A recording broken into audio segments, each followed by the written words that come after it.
Bonjour à tous, bienvenue dans cette nouvelle vidéo. Aujourd'hui, on va continuer à parler de jeux vidéo, mais ici de jeux mobiles, et on va parler de tous les jeux de Supercell.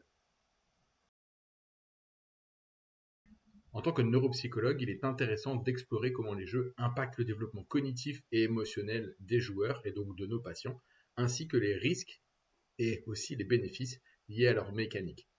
Alors, actuellement, un des jeux dont on parle le plus, c'est Brawl Stars, qui est revenu sur le devant de la scène, puisque de mémoire, c'est un jeu de 2018, et on voit qu'il y a de nombreux youtubeurs qui ont relancé la tendance, et on peut surtout voir l'intérêt grandissant de ce jeu sur les téléchargements des différentes plateformes, et j'ai surtout beaucoup de jeunes patients qui me présentent Brawl Stars comme étant le jeu actuel auquel ils jouent le plus. Supercell est un éditeur de jeux vidéo qui est basé en Finlande et qui est reconnu pour ses succès mondiaux dans l'univers du jeu mobile avec des titres comme Brawl Stars, Clash Royale, Clash of Clans et dernièrement Squad Busters. Alors ces jeux combinent des mécaniques accessibles et assez simples mais surtout assez accrocheuses tout en reposant sur un modèle économique de ce qu'on va appeler un free-to-play. Donc le jeu, l'accès est gratuit mais il y a des achats en jeu, ce qu'on va appeler des achats intégrés qui sont proposés soit pour progresser plus rapidement, ou alors pour personnaliser son jeu. Dans les jeux Supercell, on retrouve les jeux comme Brawl Stars, qui est un jeu de combat en arène en temps réel, qui va mettre l'accent sur la stratégie, les réflexes. On retrouve aussi Clash Royale, qui est un jeu de stratégie et un jeu de cartes en temps réel, où les joueurs construisent des decks, donc euh, une main avec leurs cartes, pour affronter leur adversaire, qui a construit également son jeu de cartes.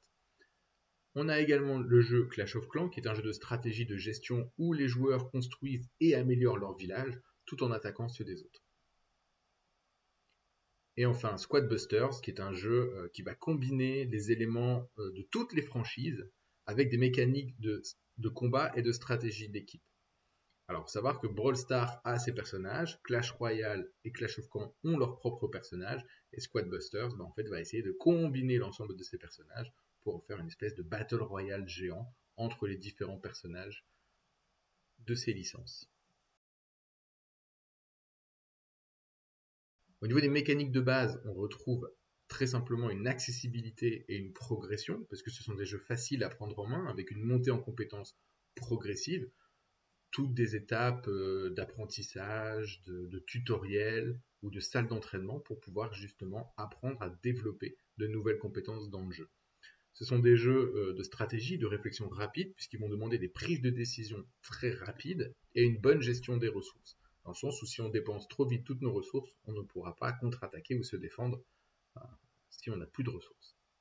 Ce sont des jeux aussi multijoueurs, puisqu'on va avoir une dimension compétitive qui va vraiment être omniprésente, qui va renforcer l'engagement et le lien social. Alors, je parlais de modèle free to play, mais il y a aussi les achats intégrés. Alors, c'est un logiciel qui est gratuit, mais qui peut être payant. Donc, la plupart des fonctionnalités de base sont accessibles gratuitement, mais pour progresser parfois plus vite ou débloquer des éléments, les joueurs peuvent dépenser de l'argent, acheter des gemmes, des coffres, des personnages. Alors, c'est pas un pay to win, donc comprendre par là dépenser pour gagner, mais souvent, ce qu'on peut acheter, c'est plutôt ce qu'on va appeler des skins, donc des tenues ou des éléments visibles pour se différencier davantage, ou ce qu'on peut appeler aussi des accélérateurs de récompense. Plus de gemmes va permettre de pouvoir débloquer plus vite ou accélérer la construction ou l'amélioration d'un élément dans mon jeu. Alors, on est très vigilant au dilemme du pay to win, puisque, comme on dit, le pay to win, c'est vraiment l'accès à des avantages en payant, mais qui peuvent déséquilibrer le jeu et créer une pression pour investir financièrement. Ce qui n'est pas du tout le cas des jeux sous licence Supercell.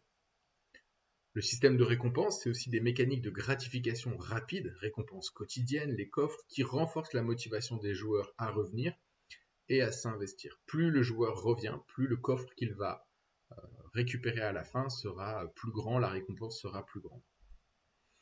Il y a aussi maintenant un système de saison, donc c'est une mécanique qui va proposer tous les mois ou presque un thème avec un habillage spécifique, des nouveautés en termes de personnages, d'actions, de battles, et ces éléments permettent de renouveler l'intérêt et de permettre aux joueurs de se positionner dans une compétition et de recommencer chaque mois cette nouvelle compétition.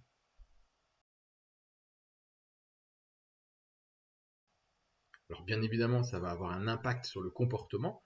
Il y a des renforcements par rapport à ces comportements. Donc le modèle de récompense intermittent, les coffres, les progressions échelonnées, ça peut entraîner une forme d'addiction légère, car le joueur attend avec impatience la prochaine récompense.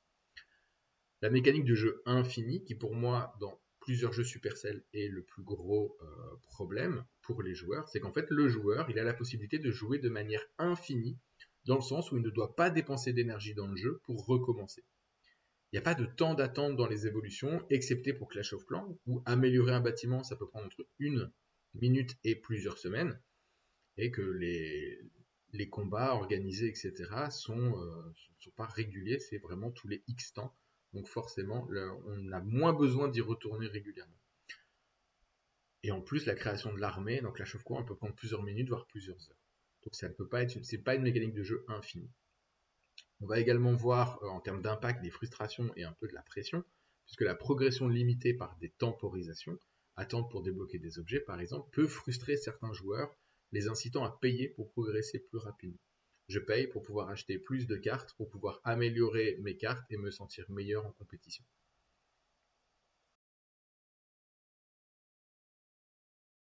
Au-delà de ça, on a aussi des bénéfices cognitifs et aussi pour la santé mentale des joueurs. Donc, au niveau des améliorations cognitives, beaucoup d'attention et de concentration. Les jeux Supercell, ça nécessite des prises de décision rapides qui vont améliorer la réactivité et l'attention sélective. Je dois faire attention à ce qui est en train de se passer et adapter mon comportement en fonction des stimulus en cours.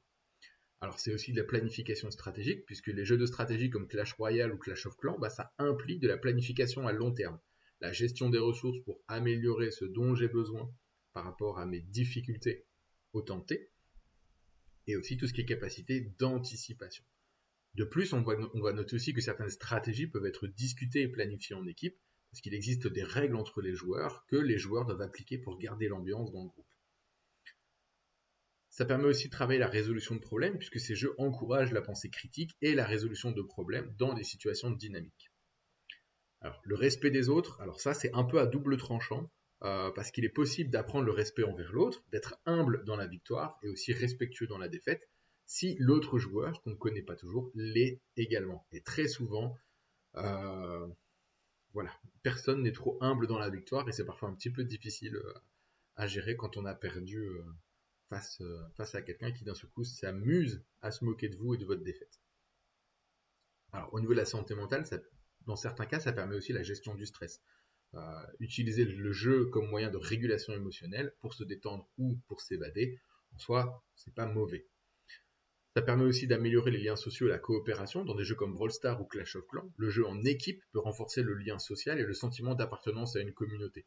Très souvent, on retrouve des enfants ou des jeunes ados qui ont créé avec leurs amis d'école ou leurs cousins, etc., en fait, des guildes ou des clans pour pouvoir justement communiquer, etc. Et donc jouer entre eux, et ça permet aussi d'améliorer le lien social à ce niveau-là. Alors, bien évidemment, il existe aussi dans ces mécaniques des choses qui peuvent être potentiellement problématiques, notamment tout ce qui peut être risque d'addiction ou d'usage problématique du jeu, puisque, comme je le disais déjà avant, c'est un jeu sans limite. Alors, les jeux Supercell, dans la majorité des cas, permettent une participation continue, ce qui peut encourager des sessions de jeu prolongées, parfois au détriment d'autres activités, le sommeil, le travail, les relations sociales. Il y a un système de gratification différé aussi, où les récompenses qui sont échelonnées peuvent inciter les joueurs à continuer de jouer ou à revenir régulièrement, ce qui va renforcer une habitude de jeu qui pourrait être potentiellement problématique. Alors on peut aussi parler du modèle pay to win, même si c'est pas un vrai pay to win.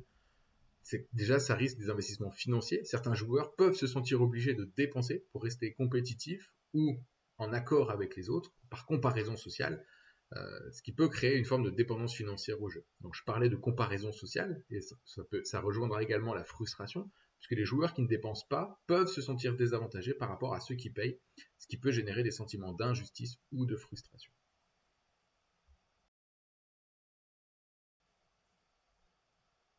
Alors bien évidemment, il est possible d'utiliser de manière équilibrée les jeux vidéo, et ces types de jeux vidéo mobiles, déjà toujours établir des limites de temps de jeu.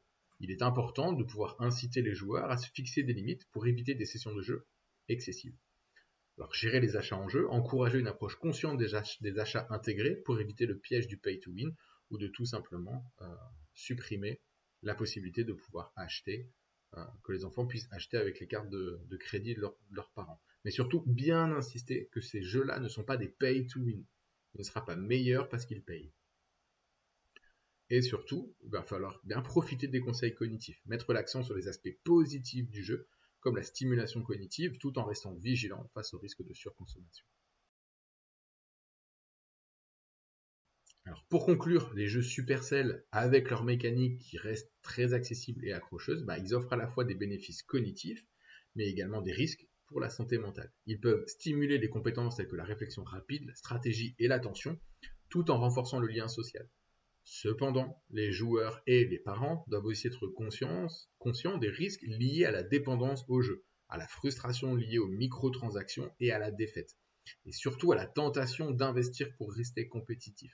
Un usage équilibré de ces jeux peut permettre d'en tirer le meilleur parti tout en limitant les aspects négatifs.